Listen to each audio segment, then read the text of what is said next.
मंडळी, बारामती मतदारसंघातील विधानसभा निवडणूक हळूहळू राजकारणातील सर्वाधिक लक्षवेधी लढतींपैकी एक ठरली होती।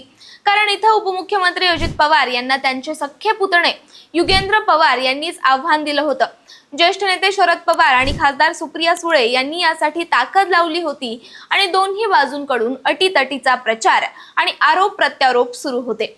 पण आता युगेंद्र पवार यांनी मोठा निर्णय घेतला आहे। त्यांनी जाहीर केलंय की इथून पुढे अजितदादांच्या विरोधात निवडणूक लढवणार नाही। युगेंद्र पवार म्हणाले, बारामती हे माझं गाव आहे, इथून बाहेर कुठेही जाणार नाही। मी इथे काम करत राहीन आणि लोक माझ्यावर विश्वास ठेवून निवडतील। त्यांनी स्पष्ट केलं की घरातील राजकारणात काही चुका झाल्या।